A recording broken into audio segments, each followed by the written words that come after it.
Hello বন্ধুরা, সকলে কেমন আছো? আশা করি সকলে খুব ভালো আছো। তো রাতের বেলা রুটি তরকারি খাচ্ছি, আর খেতে খেতে তোমাদের সঙ্গে একটু গল্প করতে বসলাম। সেটা হলো প্রয়োজন আর প্রিয়জন শব্দ দুটো বড্ড কাছাকাছি না? বড্ড চেনা লাগছে না? কিন্তু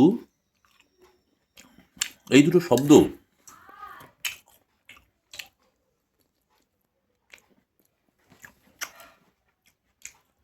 খুব ওয়েটি, ভীষণ ভার আছে। প্রয়োজন প্রয়োজন যখন হয়, মানুষ কিন্তু সত্যি কথা বলতে খুব দূরের মানুষগুলোও তাদেরকেও প্রিয়জন করে নেয়। আর প্রয়োজন যখন ফুরিয়ে যায়, তখন কিন্তু প্রিয়জন নয়, অপ্রিয় হয়ে যায় আজকের যুগ হিসাবে।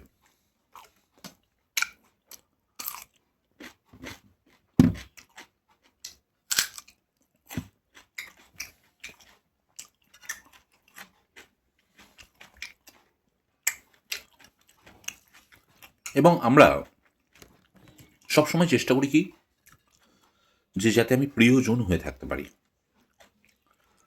কিন্তু চেষ্টা না, আমি বলবো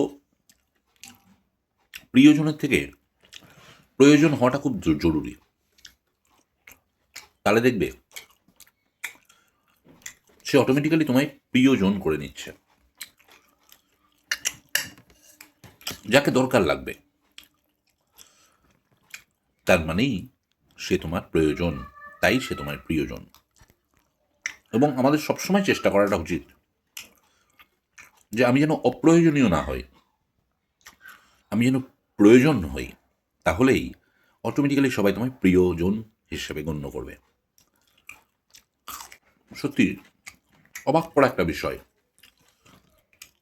প্রয়োজন আর প্রিয়জন, ছোট্ট দুটো শব্দ, কিন্তু কতটা মহত্ব, কতটা তাৎপর্য রাখে।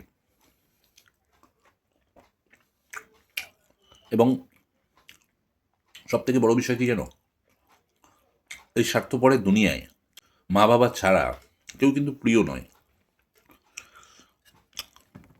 তোমার প্রয়োজন, তাই সে তোমার প্রিয়জন করে রেখেছে। প্রয়োজন ফুরিয়ে যাবে, কে তুমি, হু আর ইউ? তাই নিজেকে all time up to date রাখতে হবে, অল টাইম প্রয়োজন হয়ে থাকতে হবে। টাটা।